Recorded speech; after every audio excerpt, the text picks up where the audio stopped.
මොකද්ද කරන්නේ? මේ වගේ මිකි මවුස්.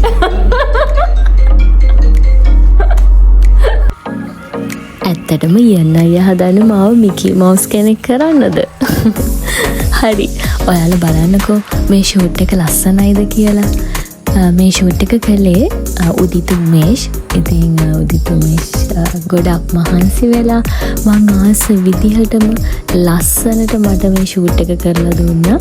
ඉතින් ඊයන් අයියා තමයි ඊයන් සංජීව ඩයස් අයියා තමයි මාව මේ විදිහට ලස්සනට මේකප් එකක් දාලා ලස්සනට කොණ්ඩේ හදලා ලස්සනට සැරසුවේ.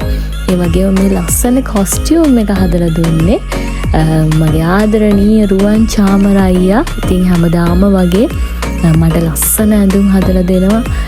මාව ලස්සන කරනවා ඊයන් අයියා. ඉතින් මේ හැමෝගෙම එකතුවෙන් මට පුළුවන් වුණා ලස්සන බර්ත්ඩේ ෂූට් එකක් කරන්න. ඒ වගේම ඔයාලා බලනවා ඉතින් මෙච්චර ලස්සන ජුවලරිස් කවුද මට දුන්නේ කියලා. මේ ලස්සන ජුවලරිස් මට දුන්නේ කැන්ඩි ක්වීන් එකෙන්.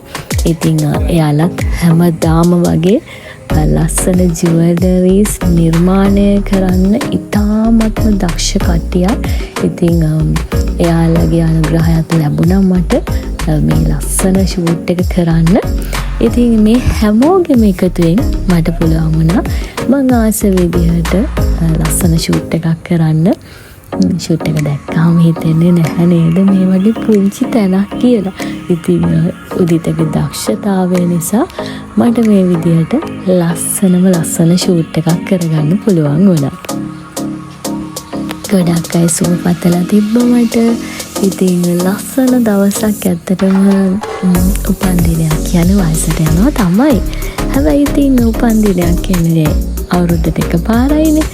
ඉතින් ඒ දවසේ ආස කරන විදිහට ලස්සනට හැමදේම වෙනකොට මම හිතන්නේ ඒක තමයි තමන් ලබන ලොකුම සතුට.